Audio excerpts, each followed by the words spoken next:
All right, dude, let's do it. All right, hey Dallas, thanks so much for just giving us a few moments of your time just to talk everything. I'd be remiss to say if I wasn't a huge fan, just growing up watching it. You mind if we do this a little bit? I touch on a little bit of wrestling, but then we jump into Sure. DDP Sure. Yoga. Sure. I mean, like, Sure. you were an inspirational story starting off because you started in wrestling a little bit later than most people. In fact, you started off as a manager with the Diamond Studs with Scott Hall. Well, actually, I started before that. I tried when I was 22 to be a wrestler, but it didn't work out for me. And then I heavily into the nightclub business, and during that time, I decided I'm going to try to be a manager. And I sent a videotape to the AWA, and they picked me up, and I ended up managing the tag team champions of the world, Bad Company, and Medusa Michelli, the women's champion, who would later go on to be Alundra Blaze and be a WWE Hall of Famer.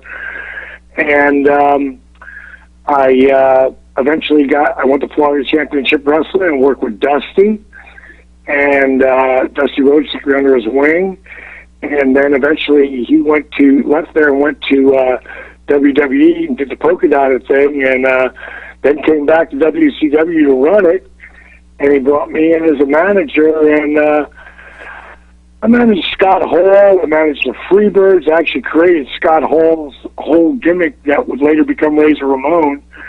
And then they told me basically they weren't going to let me manage guys anymore. And the next thing I know, I got 7 months left of my contract, and I'm seeing my career go down the tube. And I'm like, the hell with this. I never wanted to be a manager. I want to be a wrestler. And I had 7 months left of my contract, so I went down to Power Plant, which was the predecessor to the WWE Performance Center, and learned how to wrestle. And everybody thought I was crazy. They said it couldn't be done because I was 35 and a half at the time. And, I just, it wasn't so much proving them wrong as it was proving me right.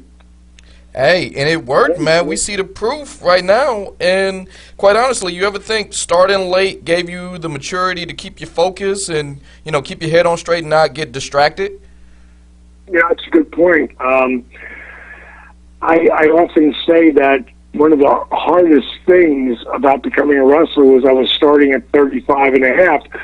But one of the best things was that I was starting at 35 and a half because I was a little bit more mature than I would have been if I started at 25 or 22. There was a lot of things that I did that were kind of crazy, no matter what, but I'm sure things I would have done would have been way crazier, if I had been another 10 years younger. So, I think life teaches you, constantly teaches you lessons by humbling you and making you learn from your mistakes. I mean, and quite honestly, yeah, because since you started that late, you got a chance to kind of really understand what it is. And you just said you were under the tutelage of Dusty Rhodes. So I only imagine, like, he was just all about the business. And quite honestly, that's a great mentor to have. No shit. Between him and Jake the Snake Roberts, I was pretty lucky when it came to having mentors in this business. As I went along, the reason that they helped me was because I worked my ass off. Yeah, and it shows because a lot of the stuff, especially during the WCW days, it was more you were the guy. You were the people's champion. Quite honestly, I know that's not a name. That's just a title, but I used to watch you, and this is a little, I'll just put all my cards on the table. I used to watch you when I was magnetized as a teen or early teen, I guess, and I used to sneak and watch your main events because it was past bedtime. So I would watch your main events on mute, and I was still able to understand everything you did and said because it resonated with the people. That's awesome. I always when you can watch a movie or watch a match and not be in, any sound, and you can still get people to react, you're doing something right, Oh, yeah. I mean, a lot of the stuff that you did then, like, I'm giving you the Cliff Note version of my notes, but, like, when you won the WCW Championship the first time, that was awesome. But I believe, and please correct me if I'm wrong, the thing that just made you take off like a rocket is the night you rejected the NWO's offer.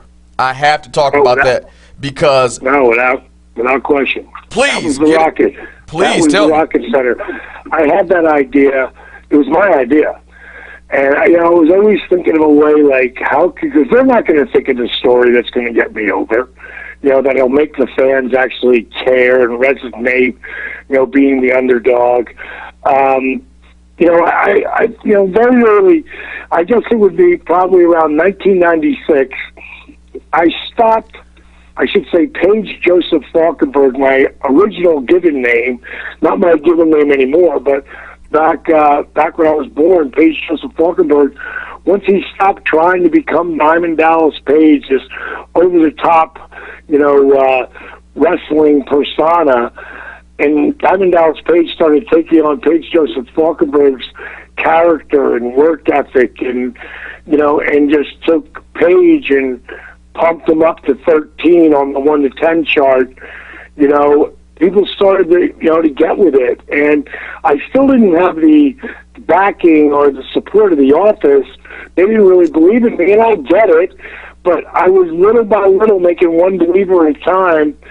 And when I came up with that idea about, me rejecting the NWO, the only reason I could really do that was because of the time and the work that I put in early on managing Scott Hall and creating his Razor Ramon gimmick before it was Razor Ramon. It was called the Diamond Stud. and Kevin Nash being tag team partners, and Kevin Nash called me today. We're best friends, and to actually be there and have the real relationship with those guys. So when I said you want me to come in now to the NWO at number 8, like, what happened to 3 or 4 or 5? I mean, I'm screw you guys. I ain't no. I'm not doing it. I got my own stuff. Part of that was the real deal too. It was like, I don't know. Without those guys, it never happens. But the character and the man, Dallas Page, didn't need anybody to tell me where I was going to go or what I was going to do. I had a mindset that it was going to happen, and it happened. And it just doesn't start and stop with a mindset. It starts with a mindset, and then you've got to put the work in.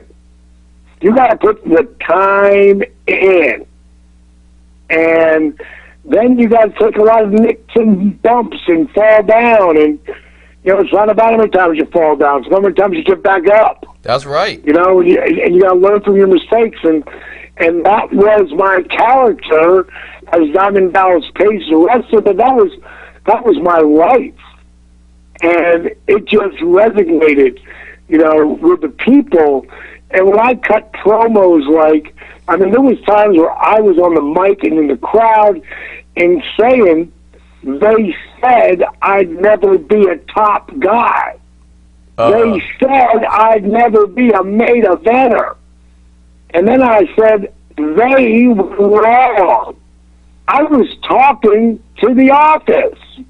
True. I wasn't talking to the people. I was talking to the people who wrote the storyline. And decided who's going to go up and go down. It's like, I did this with you fighting me the whole way. And you ain't going to get me just to fall off. And it was a hell of a run, man. I got to live the dream. Very thankful to the fans and and to God for allowing me to live a dream that, most people can't even imagine. For sure. I mean, like, you talk about The Rocket going off and having that mindset. I don't think the top brass at WCW is going to put stock in the guy, teaming with Karl Malone, going against their top guy, Hogan and Dennis Rodman. I remember that match at Bash at the Beach. And at that point, I watched that and I was like, that is a guy who's essentially did it all at that point. Talking about yourself. It was, yeah, right, without question. It was, and Bischoff, like, that was my idea. I came over to Bischoff's house and I said, I got an idea, man.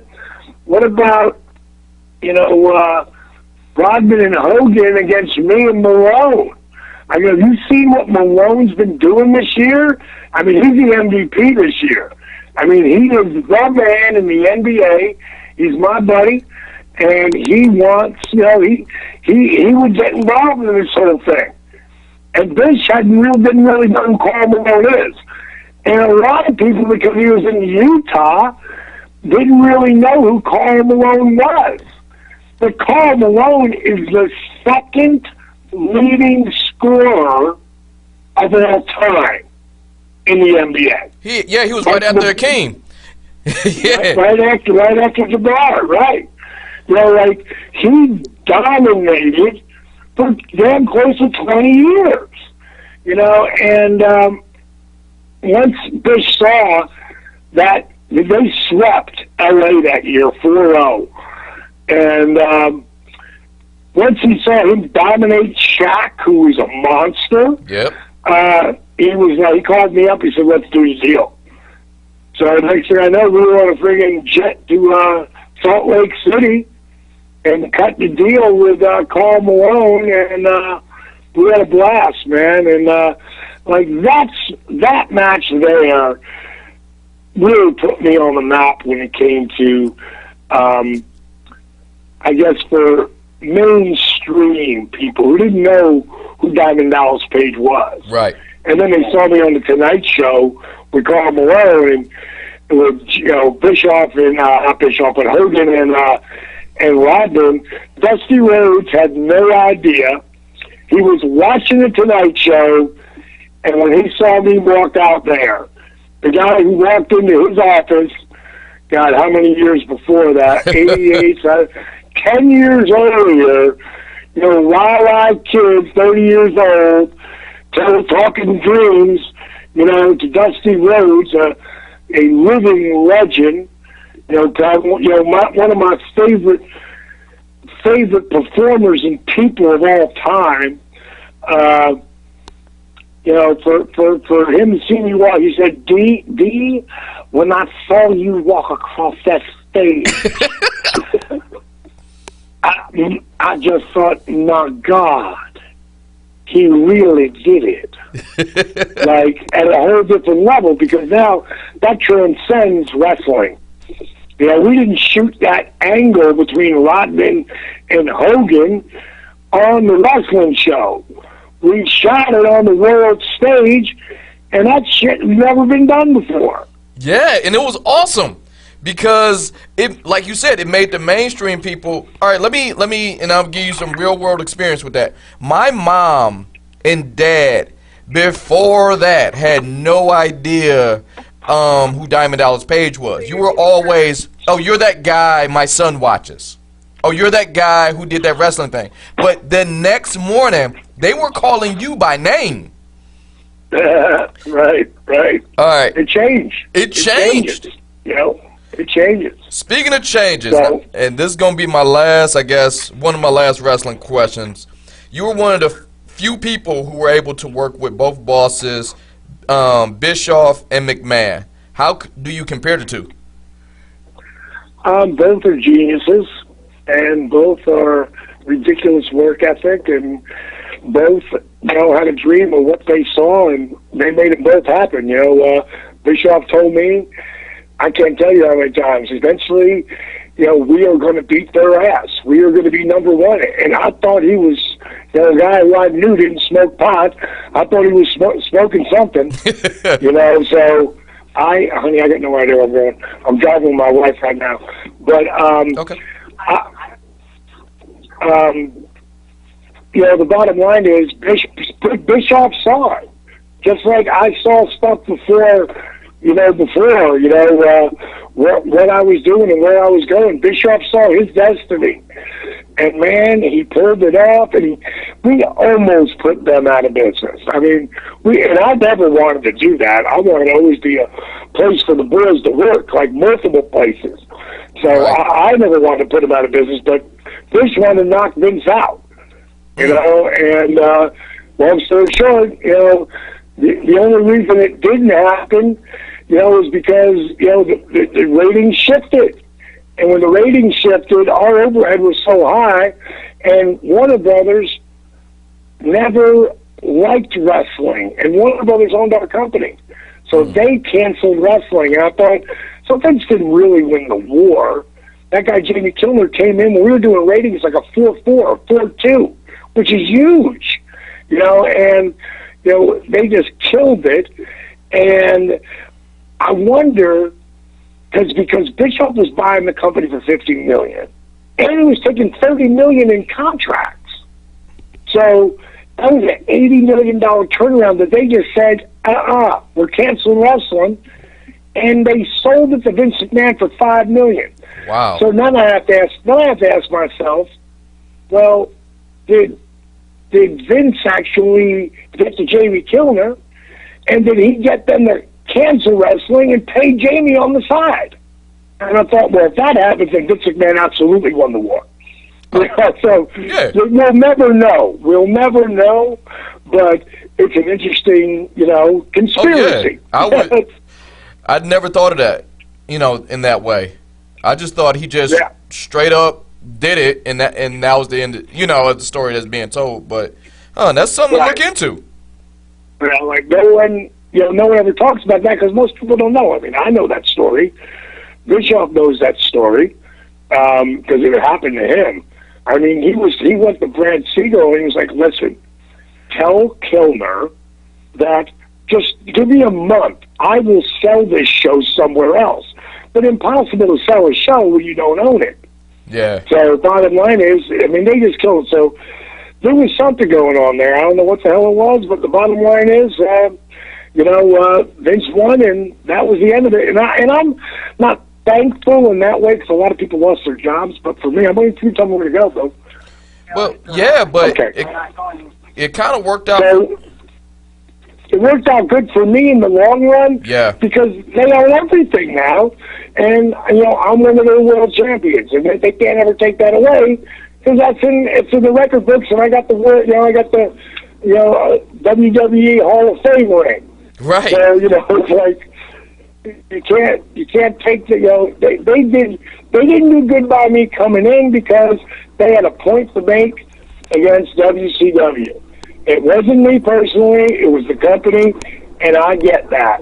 But they took super good care of me the last 7 years. And I'm thankful because when I go on WWE shows, I mean, I'm wearing my DDP Yoga t-shirt. Yeah. You watch me, you pull me up in the game, one of the game options is the DDP Yoga, yes. DDP Yoga t-shirt.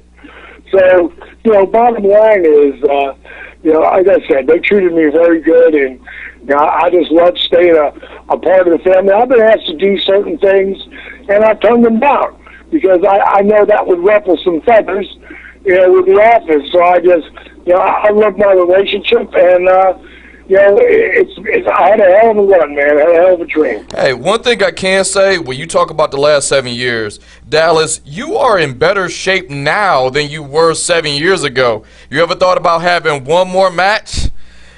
No way, dude. I feel too good. I feel too good. Hold on one second. I asked my wife, baby, I have no idea how to get to where we're going. So just pull up your tracker. So, bottom line is, segues us into, DDP Yoga, which, again, people need to understand that I'm the guy who wouldn't be caught dead doing yoga. I was going to ask that. You don't strike me as that guy. You do not strike me as a yoga dude. I wanted, but when you start wrestling at 35, your career takes off at 40, and then you're on top of the world. I mean, I just got finished, with the Malone and Rodman and Hogan thing and the Leno thing, and I was living the dream on such a level, being Goldberg for the world title, and then I blew my back out, and I just signed a multi-million-dollar 3-year deal. I would do anything. And what I've learned, that yoga was really helpful to the healing of my body.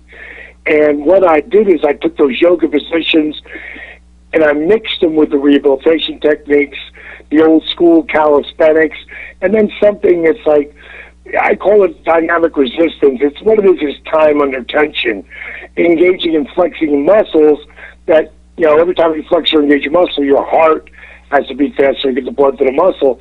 So what I created completely by accident was what is now known as DDP Yoga, is a kick-ass cardiovascular workout that dramatically increase your flexibility and strengthen your core like never before with minimal joint impact. Today, on the roster, I mean, the list goes on and on, the guys that do it, but the guys who stand out are Chris Jericho for sure, who blew his back out at 41, started doing DDP Yoga in less than 3 months. He was headlining at WrestleMania with CM Punk. And those surgeons said the same thing to him. Your career is over. Well, DDP Yoga later, no, it's not. And then you can, list everything from Daniel Bryant doing my stuff to Kevin Owens, Sami Zayn, AJ Styles at 40 is still moving around like he's 24. He's such a stud. He's unbelievable. The newest, youngest, hottest talent coming up right now, Drew McIntyre, he drove 7 hours from Tampa to get with me and spent time working with me one-on-one, and then turned around that night and drove 7.5 hours back to Tampa. And that's the kind of work ethic that kid's got. Now, and that's crazy. I got from Chael Sonnen, he's still hanging in there, in the Bellator, UFC fighting. I just sent my stuff to Robbie Lawler, one of the baddest SOBs in the UFC.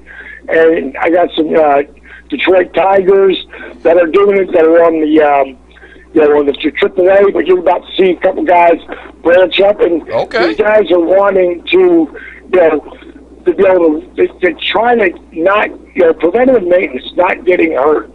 So, I tried it because I had the DVDs, because I used to get real bad shin splints when I ran and jogged. It's just, old age kicking in and I can't do it like I used to.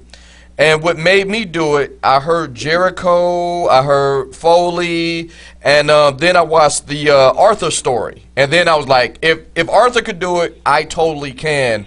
And my knees felt so much better after just doing some minor stretches with it.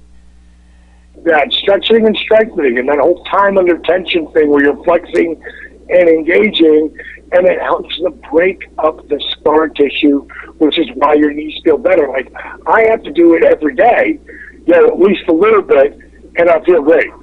But if I don't, then I start feeling, beat up and crusty and inflexible and just beat up.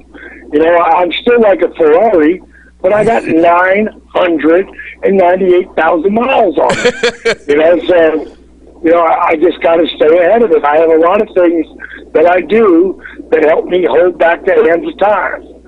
So, bottom line is I try to share it with people, and anybody who wants the program, all they got to do is go to ddpyoga.com. It's all there. From if you're old school and you want DVDs, we got them.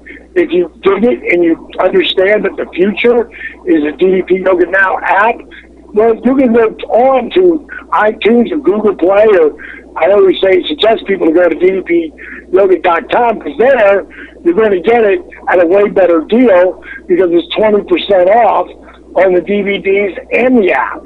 And you're going to try the app out, it costs you nothing. You get to try it for 7 days. And if you dig it and it works for you, keep it. If you don't, drop it. So that you can't get any better than that. Oh, yeah. And at this point, I've got the app down to, if you can't get out of bed, I got 3 workouts for you in bed. That's awesome. If you can't get out of the chair, I got 6 workouts going to help you get that hell out of the chair. And then once you get out of the chair, you're going to need some stabilizers. So I'm going to do what I call stand strong, and you use a chair to balance and help yourself get up and down. And before you know it, you don't need the chair. And then you go off to beginner, intermediate, advanced, or you can even do my psycho extreme workouts. So really, I got it all from A to Z. My brother, I got another 2 minutes. What's your last question? All right, I got one last question. I'm fast-forwarding a lot of it. Man, I just wanted to say this. This is more of a comment than a question. I love you as a fan. I love your work ethic and your positivity, especially after watching Resurrection of Jake the Snake. You ever thought about writing a book? Well, dude, you couldn't have given me a better segue, because in January, there is the Royal Rumble, and in January I will be dropping at the Royal Rumble Diamond Dallas Page's Positively Unstoppable, the art of owning it. And it is an in-depth book that is going to give you the knowledge of how to own it, whether it's your eating, your fitness, your lifestyle, your attitude. It's how I accomplished everything that I've accomplished in my life. And it's all about the story you tell yourself. And I help you train your brain the same way I show you how to train your body, and then train yourself to eat the food that's going to be amazing for you, but at the same time, it's going to taste amazing. Because if it don't taste good, I don't care how good it is, I ain't eating it. Yeah, I'm one of those guys too. Yeah, so I don't expect anybody else to either. So the bottom line is, Positively Unstoppable, it will be up for pre-sale probably in the next 30 to 60 days on Amazon. So be looking for it. You want to follow me, go to DDPYoga.com and get on my mailing list, or DDPYoga.com, get on the same mailing list, or you can go to Twitter at RealDDP, at DDP Yoga. And or if you want to see what people really say about my program, go on Facebook and go to DDP Yoga on Facebook. Read what people say. Don't listen to a word that I have to say. I mean, people that chant your name, whether it's DDP or Stone Cold or Rocky or Hogan or Goldberg, they gotta be captivated. They have to be invested in the character. It's the same thing as when it comes to people writing stuff about you on Facebook, on Twitter, on Instagram. They have to be physically and mentally captivated with what you're doing.